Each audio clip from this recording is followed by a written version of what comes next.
Good afternoon. This devotional is being recorded for Tuesday, June 18th, 2024.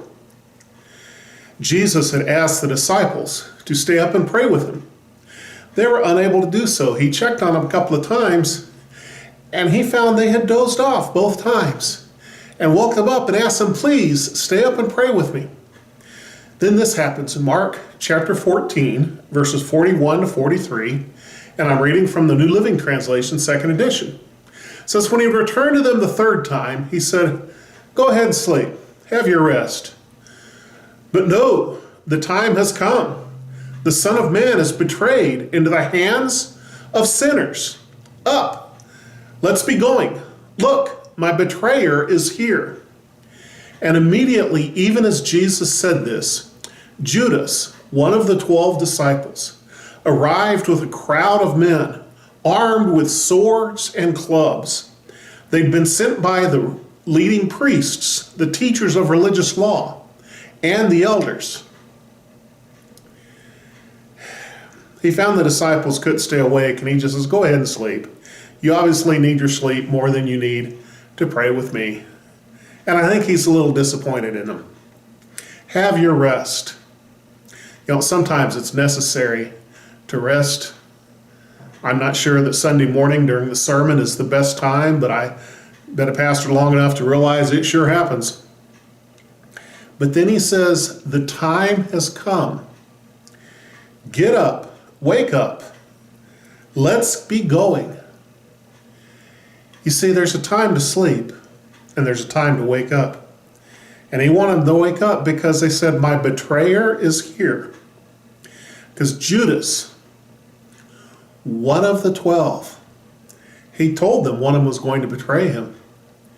And here comes Judas, full of betrayer and with a whole crowd of men, armed with swords and clubs, sent by those who would not do their own dirty work.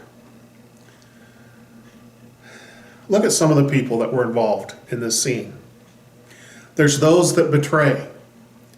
Judas, with a greedy heart and wanting different things than what Jesus had to offer, chose to betray him, chose to turn his back on Jesus and betray his trust, betray everything Jesus had poured into him for the last 3 years, betray his discipleship, betray his worship, betray everything that he held dear, and he wanted to betray. Then there's those that orchestrate from the background, the leading priests, the teachers of religious law, and the elders. They never wanted to get their own hands dirty, but they wanted to make sure they were in charge of what happened. And so they orchestrated these things from the background. They wouldn't do the dirty work, but they would sure make sure it got done. Then you had that group of ne'er-do-wells, the ones with the clubs and the swords, always looking for a fight, always wanting to get in the action, certainly willing to do the dirty work and doing the dirty work, one of the greatest crimes of all creation. But don't forget, there's also those that watch it happen. There's the disciples that just got woken up and they're watching it happen, goggle-eyed, not knowing what to do, not knowing how to act, not knowing what to say. They're just watching it happen. But who's in the center of it all?